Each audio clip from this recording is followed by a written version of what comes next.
an animal. Let's think about a deer that wakes up and is thirsty and it's wandering out looking for water. That animal needs water. It doesn't know that it needs water. It experiences agitation the same way that a baby feels agitation when it wants food, but it doesn't know it needs food.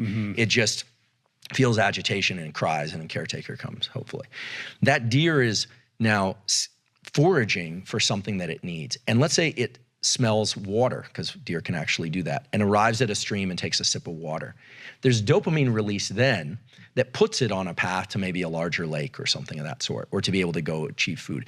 So when we are on the right path and we hit a milestone, dopamine is released, and it tends to tighten our focus more for that activity.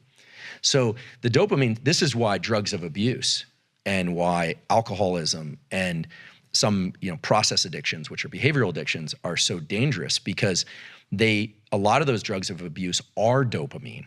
So it becomes this cyclical loop where there's no other behavior that can evoke the same level of release. Right. In fact, I sort of define addiction as a progressive narrowing of the things that bring you pleasure.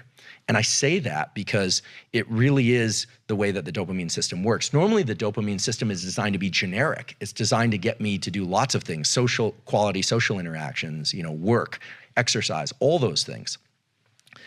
Just like the stress system is designed to get me out of bed in the morning, a cortisol pulse is what gets me out of bed in the morning. It's also what led me to pursue a career in science out of fear initially, and eventually pleasure.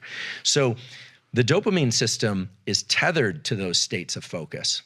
And it's what Mother Nature designed so that the neural plasticity would occur and you would want to continue those behaviors again in the future. That deer needs to know and remember and create a memory, not just of where that stream is, but the process of, oh, when I feel that agitation, I'm gonna get up and go down this particular path. Right. And so people think of the dopamine system as this kind of like catch-all for reward. Oh, you get likes on Instagram and it makes you feel good. That's not really how it works. And the important thing to understand is when you start getting a convergence of norepinephrine, so that level of agitation, duration path outcome, acetylcholine, and dopamine, now you're starting to wire in the behaviors that make people really good at certain things.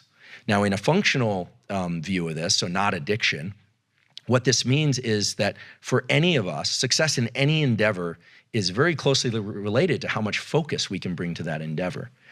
And the reward system, you start to realize, is entirely internal. No one's coming along and cramming dopamine in your ear or dripping it in your brain. It's all internal. And this starts to bring us into the kind of like discussion around mindsets. Because so my colleague Carol Dweck, who popularized this theme, growth mindset, it's